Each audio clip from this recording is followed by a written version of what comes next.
오늘 주일 예배 함께 하신 우리 모든 성도님들 정말 감사드립니다. 특별히 각 가정에서 아니면 가정이 아니더라도 어느 장소에든지 요즘엔 스마트폰 하나만 있으면 이렇게 실시간 영상 예배를 드릴 수 있는 좋은 세상이잖아요. 영상으로 드리는 이 예배를 할지라도 우리가 하나님 앞에서 정말 최선을 다해서 정성껏 드리는 예배로 지금 그렇게 함께하고 계실 줄로 믿습니다.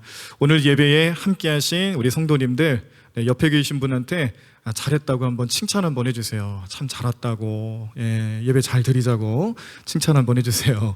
우리 혹시 자녀들이 곁에 같이 있다라면 자녀들 머리도 한번 쓰담쓰담도 해주시고, 혹시라도 혼자 이렇게 영상 예배를 드리고 계신다라면 자기 머리를 이렇게 쓰담쓰담 하시면서 잘했어, 고마워, 이렇게 칭찬을 한번 해보십시오.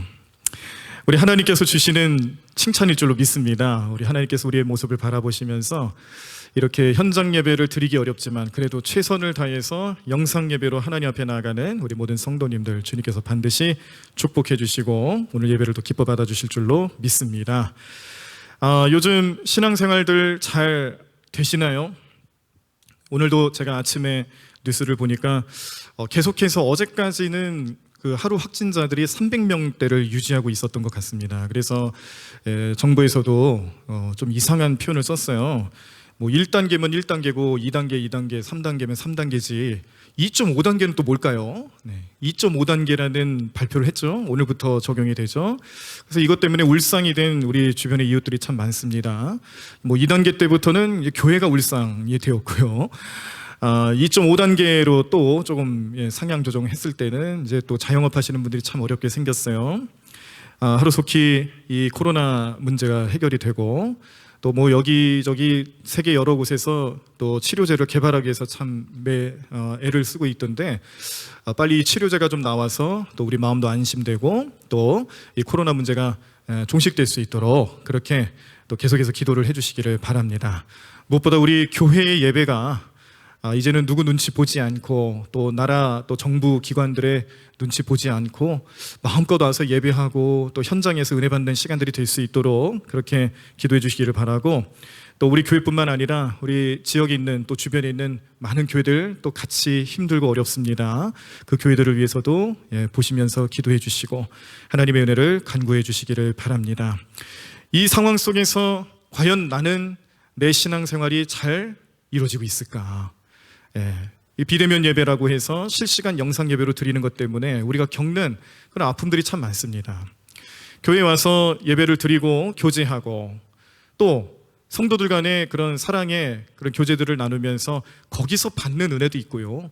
또 우리 모임, 또 우리의 그런 여러 가지 계획들을 또 봉사하며 또 이뤄가는 과정에서도 주시는 은혜들이 있는데 이게 다 지금 차단이 되다 보니까 우리가 참 어렵습니다. 그 신앙생활을 잘 할 수 있는지 없는지도 모르겠고 또 이 시간 내 믿음이 하나님 보시기에 참된 믿음인지 아닌지도 가늠하기가 어려운 이 시대를 살아가고 있는데 안타깝게도 이 비대면 예배가 아마 좀 장기화될 것 같은 조짐도 보이고요. 그래서 우리가 좀 생각을 해볼 때는 이제 이 영상 예배 또 실시간 예배를 계속해서 할 수밖에 없는 그런 이 상황에서 어찌 보면은 그냥 낙심하고 그냥 주저앉아 있을 것뿐만이 아니라 이때 비로소 내 신앙과 내 믿음을 다시 한번 점검할 수 있는 기회로 삼아야 되지 않을까 생각하게 됩니다. 하나님의 섭리라고 생각이 듭니다. 왜냐하면 우리가 내일 보실 새벽 본문이 다니엘 6장 말씀이에요. 저에게 주신 하나님께서 주신 본문 말씀이 다니엘 6장 말씀인데 이 다니엘 6장 말씀의 10절에 보시면요, 우리가 너무나도 잘 아는 말씀, 너무나도 은혜가 되는 말씀이 있죠. 제가 읽어드리겠습니다. 다니엘이 이 조서에 왕의 도장이 찍힌 것을 알고도 자기 집에 돌아가서는 윗방에 올라가 예루살렘으로 향한 창문을 열고 전에 하던 대로 하루 3번씩 무릎을 꿇고 기도하며 그의 하나님께 감사하였더라 라는 말씀 잘 아실 줄로 믿습니다. 이 말씀을 이제 내일 새벽에 보실 건데 오늘 제가 이 말씀을 먼저 말씀드리는 이유는 지금 다니엘도 우리와 같은 형편인 것 같아요. 다니엘 말씀에 나와 있는 다니엘의 심정이 우리의 심정인 것 같아요. 다니엘도 원치 않는 이유로 인하여서 남유다가 바벨론에 침략당하고 멸망당하여서 포로로 붙잡혀가지 않습니까? 그의 삶의 터전이었던 성전 중심의 삶이 무너진 거예요. 포로로 붙잡혀가서 이방 땅에서 남의 나라에서 그렇게 생활하면서 그냥 자기가 할 수 있는 일이라고는 하루에 3번씩 창문을 열고 예루살렘 성전이 있던 곳을 향해 하루에 3번 기도하는 게 그의 신앙생활의 전부다라는 겁니다. 이제는 성전에 찾아갈 수도 없고요. 파괴가 됐잖아요. 또 더군다나 포로로 붙잡혔는데 어떻게 가겠어요? 다니엘의 심정이 얼마나 안타깝겠습니까? 그럼에도 불구하고 오늘 다니엘의 믿음을 잘 보여주는 이 다니엘 6장 10절 말씀의 내용을 보니까 늘 그가 하던 대로, 그게 참 중요한 것이죠. 그가 가지고 있던 신앙이 변질되지 않는다는 걸 보여주는 말씀이죠. 어떠한 상황이라도 어떠한 조건이라 할지라도 늘 그가 하던 대로 창문을 열고 하루 3번씩 기도를 했다. 오늘 우리들의 삶에 꼭 필요한 말씀입니다. 우리가 본받아야 될 내용이고요. 우리가 이렇게 비대면 예배라는 형식 때문에 실시간 영상 예배로 드릴 수밖에 없는 어려움은 있지만, 그런데 그 환경이 중요한 게 아니에요. 다니엘과 같은 믿음을 가지고 있다면 내가 어느 곳에 있든지 어떤 상황에 임하든지 그것이 실시간 예배이든지 아닌지 그걸 다 떠나서 내가 예배하는 그 자리만큼은 내가 최선을 다해서 예배하는 것이고요, 이 예배를 하나님 기뻐 받는 예배가 될 수 있도록 정성을 다해 드리는 예배가 될 수 있도록 우리 마음을 정하셔야 한다는 겁니다. 그래서 오늘 우리는 이 다니엘의 모습을 통해서 배울 수 있는 한 가지 사실은, 그가 어느 상황이든지 그의 신앙 그리고 그의 생활, 이게 항상 일치했다라는 것이죠. 간절히 원하기로는 우리 대관교회 모든 성도님들과 함께하는 우리 모든 자녀들의 삶에 이르기까지 모든 신앙과 모든 생활의 모습들이 일치되는 하나가 될 수 있는 은혜가 넘쳐나기를 간절히 축원합니다. 오늘 우리들이 생각해야 될 모습이고요, 우리의 신앙과 우리의 생활이 어떻게 하나가 될 수 있는지를 고민할 수 있는 오늘 이 시간 되셔야 하는데, 우리가 이런 신앙생활을 놓고 어떤 면모를, 어떤 생각을 할 수 있을까? 크게 3가지로 먼저 살펴보도록 하겠습니다.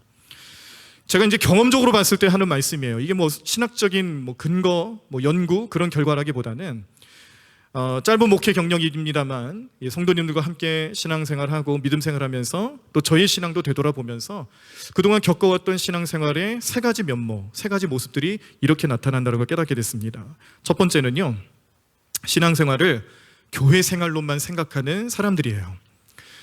교회 생활이라고 하면은 대표적인 예가 주일이겠죠. 오늘처럼 우리가 이렇게 주일에 평소 같았으면 여기 예배당에 사람들이 많았겠지만 오늘은 텅텅 비어있는 예배당. 그러나 마음만큼은 우리가 함께하는 그 마음을 다 담아서 이렇게 실시간 예배도 드리고 있습니다. 교회 생활을 생각하는 거예요. 신앙 생활을 얘기하면 교회 생활을 떠올리는 사람들, 이런 사람들입니다. 자, 이런 사람들의 특징은 내 일상, 내가 살아가고 있는 구체적인 일상에서 믿음의 문제를 전혀 찾아볼 수가 없다는 겁니다. 왜냐하면요, 신앙생활을 교회에서 하는 생활로만 여기기 때문에 주일에는 잘해요. 주일에 교회 와서 교회 안에서 예배드리거나 봉사하거나 사람들을 만나고 교제하는 그런 것들은 참 잘합니다. 그런데 교회 밖에만 나가면 어떻게 되는 거예요? 그냥 나의 옛 모습이 다시 떠오르는 거죠. 저 사람 교인 맞나 싶을 정도로 다시 옛날 모습으로 돌아가는 연약함을 가지고 있는 것이 신앙생활을 교회 생활로 여기는 사람들의 특징이에요. 이런 사람들은 단순히 그 사람의 만족을 위해서 신앙생활을 하는 겁니다. 이걸 좀 다른 식으로 표현하면 종교생활을 한다 그러죠. 종교생활. 하나님을 믿고 예배하는 데 삶의 목적이 있는 게 아니라 그냥 일요일에, 주일에 사람 만나는 게 좋고 교회 가는 게 좋고 그게 다인 거죠. 이런 사람들이 나타날 수도 있는데 신앙생활을 오해하는 겁니다. 자, 이게 첫 번째 모습이라면 두 번째 모습은요, 신앙생활을 신앙 더하기 생활로 생각하는 거예요. 자, 신앙이라는 부분은 믿음에 관한 부분입니다.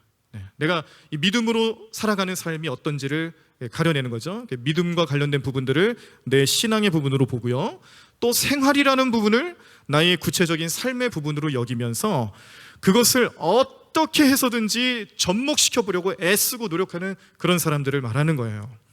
신앙생활을 단순히 믿음에 관한 부분으로만 보는 게 아니라 내 삶에 나타나는 구체적인 삶의 양식으로 적용하고 또 내 구체적인 삶이 내 믿음의 부분에서 어떻게 나타날 수 있을까, 서로 어떻게 상호 보완적인 역할을 할 수 있을까를 구체적인 삶 속에서 찾고 신앙 안에서 찾으려고 노력하는 그런 사람들을 말하는 겁니다. 이런 사람들은 첫 번째 알려드렸던 신앙생활은 곧 교회 생활이다라고 생각하는 사람하고는 좀 다릅니다. 좀 더 고차원적인 그런 신앙생활을 하는 거죠. 그런데 여기도 부족함은 있어요. 무슨 부족함이냐? 내 신앙과 내 삶을 내가 어떻게 해보려고 할 때는 반드시 실패한다라는 거죠. 더하기의 개념으로 보는 겁니다. 내 신앙과 내 생활을 어떻게든 더해보려고 노력하는 사람들, 그런 사람들이 있어요. 근데 이게 내 생각 같아서는 될 것 같죠? 근데 안 돼요. 될 수가 없어요. 우리의 신앙과 우리의 삶이 하나가 되려고 노력하면 할수록 자꾸 실패를 경험하고요, 자꾸 어렵다는 것을 느낄 수밖에 없는 것이 인간의 연약함이기 때문에 그렇습니다. 그러다 보니까 이렇게 신앙생활을 나는 어떻게 해서든지 믿음에 관한 부분과 나의 삶에 대한 부분들을 하나로 만들어 보겠다, 내가 어떻게든 할 수 있을 것 같다라고 생각하는 사람들의 결론은 무슨 결론이 나냐면 결국 기복신앙으로 빠질 가능성이 크다는 겁니다. 내 믿음을 가지고 내 생활에 어떻게 하면 좋은 것을 나타낼 수 있을까에 더 관심이 간다는 거예요. 내 생활이 복받는 삶, 그걸 찾기 위해서 믿음 생활을 한다든지, 또 내 믿음의 결과를 하나님 반드시 복 주셔야 합니다. 하나님 반드시 부자 만들어 주셔야 합니다. 하나님 반드시 나를 건강하게 해주셔야 됩니다. 하나님 반드시 내 자녀들을 잘되게 해주셔야 됩니다라는 그런 기복신앙과 관련된 부분으로 자꾸 생각하게 되는 오류를 낳게 된다는 사실입니다. 그러다 보니까 이 양태를 가지고 이런 신앙생활을 하는 사람들은 고난이 다가왔을 때 어떻게 되냐면요, 금방 믿음을 잃어버리는 거예요. 금방 좌절하고요, 그 고난의 현실 앞에서 금방 넘어질 수밖에 없는 연약함을 보이더라는 겁니다. 그래서 우리는요, 신앙생활을 어떻게 해야 되느냐, 신앙생활을 하는 세 번째 모습은요 똑같습니다. 신앙과 생활에 대한 부분인데, 이 신앙에 대한 부분 아까 말씀드린 것처럼 믿음에 관한 부분이에요. 그러니까 우리의 믿음이 생활, 우리의 삶의 부분에서 어떻게 하나님의 뜻대로 나타날 수 있을까를 고민한다면 내 의지와 내 노력과 내 경험을 다 버려야 됩니다. 그 안에 이 믿음과 이 삶의, 믿음과 생활 사이에 무엇이 들어가야 되냐면 십자가가 들어가야 된다는 사실이에요. 그래서 오늘 제가 말씀의 제목을 신앙생활인데 그 사이에 뭘 넣었어요? 십자가를 넣었어요. 그냥 신앙과 생활을 더하기로 보는 게 아니에요. 더하기로 봤을 때는 실패할 수밖에 없어요. 내 의지를 가지고 할 수 있는 문제가 아니라는 사실이에요. 십자가만이 가능하다는 것을 우리는 꼭 마음속에 생각하셔야 합니다. 신앙생활에 내가 무언가를 더해보려고 노력하다가 실패하는 사람들이 결국 깨닫는 것은 무엇이냐면, 아, 그렇구나, 내가 스스로 할 수 있는 문제가 아니구나, 주님이 하셔야 하는구나, 주님이 해주시지 않으면 내 믿음도 내 생활도 성공적으로 살아갈 수 있는 신앙생활이 될 수가 없구나라는 것을 우리 마음속에 늘 생각하시고 십자가를 품으며 살아가시는 우리 모든 성도님들의 삶이 되시기를 간절히 축원합니다. 십자가만이 답이고요, 십자가만이 우리의 신앙생활의 완성이 될 수 있다는 것을 꼭 기억하시기를 간절히 축원합니다. 그래서 오늘 우리가 함께 보신 본문 말씀을 다시 한번 생각해 볼 때에 이 에베소서 2장 11절에 18절 말씀에 계속해서 강조하는 게 뭐였어요? 하나로 만들어주신다라는 거잖아요. 십자가가 우리를 하나로 만들어준다라는 거예요. 죄인을 하나님과 화목하게 만들고요, 우리 사이에 막혀있던 것을 다 허무시면서 그 은혜를 통하여서 다시금 회복의 은혜를 경험하게 하시는 하나님의 능력이 저 십자가를 통해서 나타난다는 것을 계속해서 강조하고 있다는 것을 볼 수가 있습니다. 거기에서 더 나아가 이 십자가 은혜 아래에서 우리는 성령님을 경험하게 되는데, 성령님은 우리로 하여금 하나님께 나아갈 수 있는 길을 제시해 주시는 것뿐만 아니라 앞으로도 그런 삶을 계속해서 살아갈 수 있도록 능력을 주시는 하나님이 되신다는 것을 깨닫게 하십니다. 그러므로 오늘 이 시간 함께 예배하며 말씀을 보시는 우리 모든 성도님들의 마음속에 오늘도 기억하고 내일도 기억하고 앞으로도 계속 영원히 기억해야 될 것은 무엇이냐면, 주님이 이제 앞으로 제가 신앙생활에 대해서 내 믿음에 대한 부분과 내 생활에 대한 부분에 십자가를 넣겠습니다. 내 노력으로 하지 않겠습니다. 십자가로 나아가겠습니다. 주님, 나의 믿음을, 나의 생활을 십자가로 엮어주시옵소서. 십자가로 하나가 되게 해주시옵소서. 그 믿음을 가지고 주님 앞에 나아가시는 우리 모든 성도님들 삶이 되시기를 간절히 축원합니다. 예수님이 그렇게 사셨어요. 예수님이 그러한 십자가를 품으며 살아가셨다라는 말씀입니다. 우리가 믿음으로 고백하기를 예수님은 참된 인간이면서 참된 하나님으로 고백하는데요, 그렇기 때문에 예수님의 삶에는 인성도 나타납니다. 하나님이시지만 우리처럼 감정이 있으셨고요, 우리처럼 슬픔을 느끼셨고요, 아픔도 느끼셨어요, 기쁨도 가진 적이 있으셨어요. 우리의 성정을 그대로 가지고 계셨던 예수님, 그 예수님이 십자가를 지셔야 하는 십자가 사역의 현장 앞에서 어떠한 말씀을 우리에게 나타내 주셨습니까? 누가복음 22장 42절인데요, 이 누가복음 22장 42절 이 한 구절 말씀 안에 예수님이 얼마나 고민하며 십자가 앞에서 그렇게 괴로워했는지를 나타내주는 귀한 말씀들이 다 들어가 있어요. 제가 읽어드리겠습니다. 예수님이 인간으로서의 삶을 나타내시면서 인간의 생각, 인간의 감정을 가지고 고백하셨던 내용 42절의 전반절입니다. 이르시되 아버지여, 만일 아버지의 뜻이거든 이 잔을 내게서 옮기시옵소서. 십자가 고난 앞에서 괴로워하고 고민하고 할 수만 있으면 이 잔을 멀리서 해달라는 요청을 하고 있는 예수님의 음성, 우리의 모습과도 너무나도 닮지 않았습니까? 고난의 현실 앞에서 두려워하고 떨 수밖에 없는 우리의 연약한 심정을 그대로 보여주시잖아요.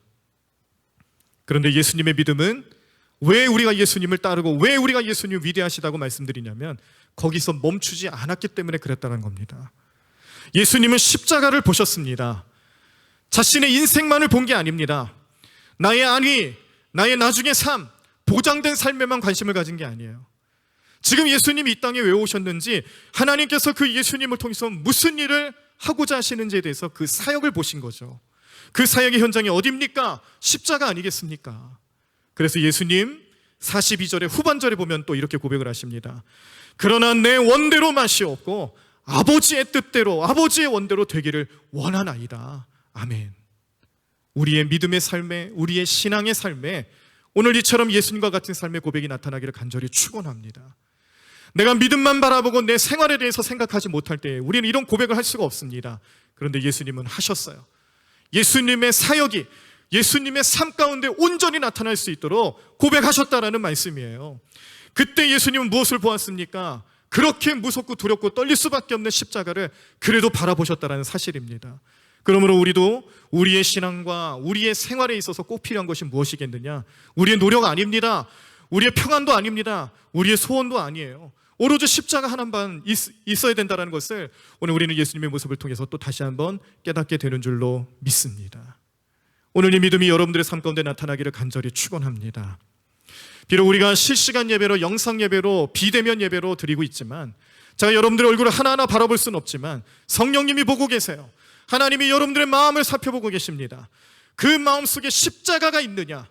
너의 삶에 믿음만 있고 생활은 없진 않느냐? 너의 삶에 믿음은 사라지고 생활만 중요하게 생각하고 있진 않느냐? 예수님 우리에게 말씀 주실 때마다 예수님 아닙니다.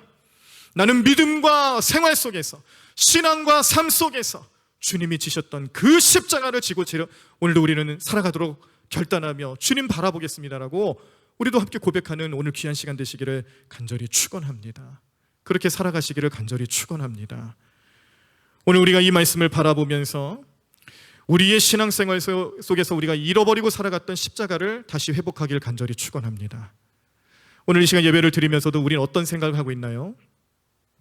담임 목사가 앞에서 찬양도 잘 하네, 말씀 잘 전하네, 단지 화면만 보고 있지는 않습니까?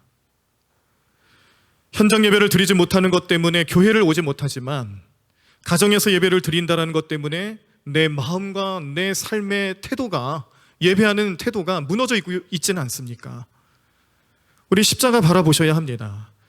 내가 어느 자리에 있든지 어느 상황 속에 있든지 내 믿음 잃지 않고 내 생활에 실패하지 않으려면요, 십자가가 있어야 된다는 사실이에요. 오늘 우리는요, 지금 여기도 영상을 통해 보이는지 모르겠습니다만 항상 이 십자가를 바라보며 살아가고 있지 않습니까? 우리의 믿음의 고백이며 또 우리의 삶의 구원의 확증이며 예수님 나를 위해서 무슨 일을 나타내 주셨는지 알려주는 십자가, 그 십자가가 여러분들의 삶 가운데 있어야 된다는 사실이에요. 간절히 바라기로는 언제 비대면 예배가 풀릴지 모르겠습니다. 그러나 걱정하지 마십시오. 우리 아까 처음에 찬양 부르셨던 것처럼 이 또한 지나갑니다. 하나님 은혜 베풀어 주실 것입니다. 하나님이 우리에게 원하시는 것은 언젠가 하나님이 이 모든 문제들을 해결해 주시고 우리 예배가 정상적으로 되돌아올 것은 분명한데, 그러나 이러한 상황 속에서 과연 너희는, 과연 우리 모든 믿음의 백성들은, 우리 모든 성도들은 최선을 다해서 예배하고 있느냐? 최선을 다해서 주어진 상황 속에서 하나님을 찬양하고 있느냐? 이 질문 앞에서 우리가 당당히 주님 앞에 대답할 수 있는 삶이 되셔야 된다는 거예요. 오늘 성령님께서 그런 마음을 주시고 그런 깨달음을 주시고 결단케 해주셔서 주님이 어떠한 모습으로 우리에게 말씀하시든지, 주님 제가 여기 있습니다, 주님 제가 예배합니다, 주님 제가 무릎 꿇습니다, 주님, 제가 십자가 앞에 나아갑니다 고백할 수 있는 저와 여러분들의 삶이 되기를 간절히 축원합니다. 그 십자가 은혜가 이번 한 주간의 삶도 우리를 끝까지 은혜의 길로 붙잡아 주실 줄로 믿습니다. 우리의 슬픈 마음들, 또 우리의 이런 마음속에 원하지 않는 모습으로 나타나고 있는 예배의 모습들 주님께서 위로해 주시고 반드시 회복시켜 주실 줄로 믿습니다. 이 믿음을 잃지 않도록 서로를 위해서 기도해 주시고요, 가정을 위해서 기도해 주시고요, 우리 자녀들의 믿음을 위해서도 함께 기도해 주시기를 바랍니다. 기도하며 성령님께 간구하고 성령님의 역사하심을 나타내며 살아가실 때마다 우리 주님께서는 십자가에서 보혈의 피를, 그 공로를 의지하여 날마다 우리에게 은혜를 베풀어 주시고 구원의 확신을 주시고 주님의 뜻대로 살아갈 수 있는 능력으로 함께 주실 줄로 믿습니다. 십자가 바라보며 십자가 붙들며 십자가 은혜로 승리하며 살아가시는 귀한 한 주간 되시기를 간절히 축원합니다.